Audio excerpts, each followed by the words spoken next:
I will now read the question and you will have 45 seconds to answer the question. Sa iyong palagay, bakit ikaw ang karapat-dapat na maging hari ng Paumbong 2025? Muli, sa iyong palagay, bakit ikaw ang karapat-dapat na maging hari ng Paumbong 2025? Timer starts now. Magandang gabi. Ako ang magiging karapat-dapat na maging hari ng Paumbong. Dahil sisiguraduhin ko ako ay magiging magandang modelo at magkakaroon ng respeto sa kabataan. Dahil naniniwala ako na ito ang magiging mitya para sa tuloy na pagyabong ng Paumbong. At bilang hari, gagamitin ko ang aking titulo para makapagsalita sa kabataan na magkaisa, magsama-sama at panatiling buhay ang ating kultura. Salamat po. Maraming salamat, Hari Candidate number 8 from Barangay San Roque. Now let's move on to Hari number 6 from Barangay San Isidro II.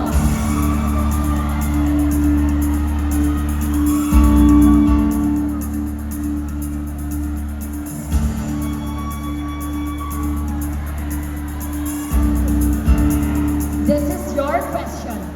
Sa panahon ng social media, paano mo gagamitin ang iyong boses bilang hari ng Paumbong upang maghatid ng positibong impluwensya sa kabataan? Uulitin ko. Sa panahon ng social media, paano mo gagamitin ang iyong boses bilang hari ng Paumbong upang maghatid ng positibong impluwensya sa kabataan? Your timer starts now. Magandang gabi po sa ating lahat. Gagamitin ko ang aking pagiging hari upang magsagawa ng isang seminar o programa magtatayo kung saan malalaman ng mga tao, hindi lamang ng kabataan, kung paano ba mag-fact check at siguraduhin tama ang kanilang mga binabasa. Sa ganitong paraan, may iwasan natin ang pagkakaroon ng fake news at maling mga impormasyon. Kaya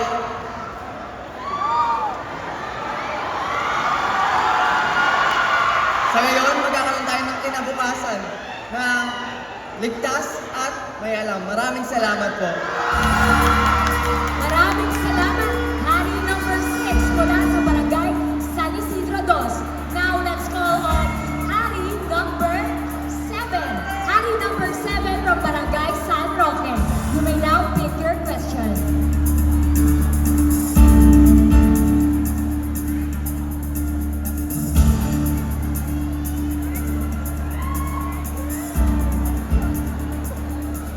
Bilang hari ng Paumbong, paano mo maipapakilala ang Paumbong bilang isang ligtas at kaaya-ayang destinasyon para sa mga turista?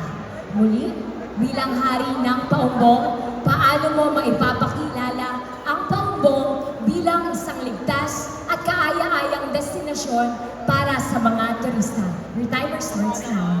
Bilang hari ng Paumbong, gagamitin ko ang aking tourism video para ipakita sa lahat kung gaano kaganda, kaligtas at magaganda ang mga tao dito sa ating bayan. Maraming salamat po.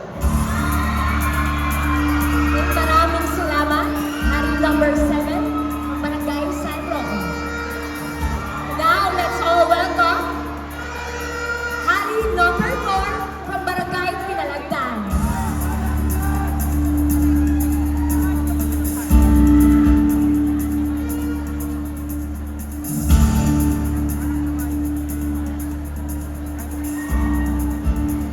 Hari ng Pinalagdan, paano mo ilalarawan ang iyong adhikain bilang hari ng Paumbong 2025? Paano mo ilalarawan ang iyong adhikain bilang hari ng Paumbong 2025? Magandang gabi. Ang ilalarawan ko ang aking adhikain sa pamagitan ng aking advokasya. Sa advokasya ng pangalagaan ng kalikasan at mahalin ang ating kultura at tradisyon. Sa advokasiyang ito, nagtuturo sa ating mamamayang Paumbong ninyo na ang kahalagahan ng kalikasan ay kailangan protektahan dahil kapag Pinotektahan natin ang kalikasan nito ay may kaakibat ng pagreserba ng ating kultura, tradisyon at pamana. At bilang hari ng Paumbong, ako po ay magbibigay inspirasyon hindi lamang sa aking kaibigan kundi sa mga ng Paubong na may magandang layunin at mag-iiwan ng legasiya sa bayan ng Paubong. Maraming salamat po. Thank you very much, Hari number 4 from Barangay Pinanagdan. Now let's call on Hari number 11 from Barangay Santo Rosario.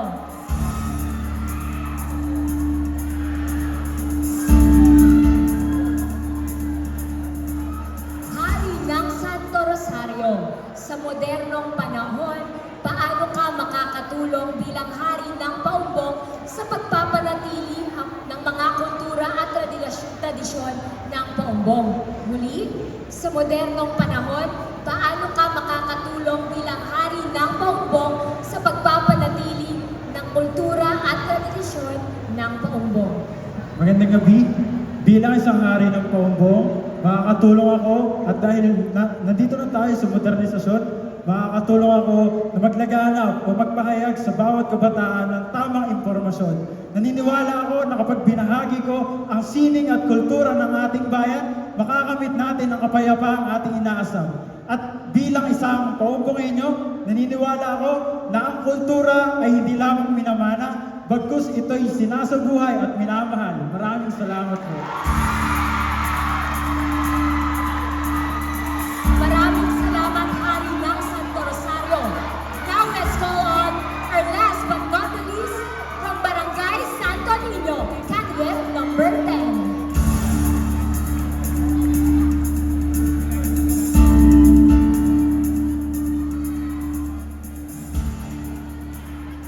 Hari ng Santo Niño, bilang hari ng Paumbong, ano sa tingin mo ang pinakamahalagang papel ng kabataan sa paghubog ng kinabukasan ng Paumbong?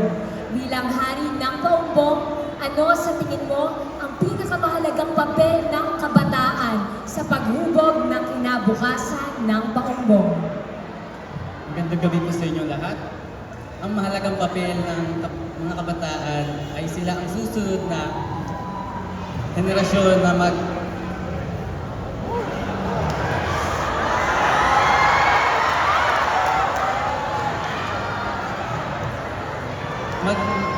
henerasyon ng mga ngalaga sa yaman ng bayan ng Paumbong. Naniniwala ako na sa tinura ni Jose Rizal na ang mga bataan ay pag-asa ng bayan. Maraming salamat po. Maraming salamat,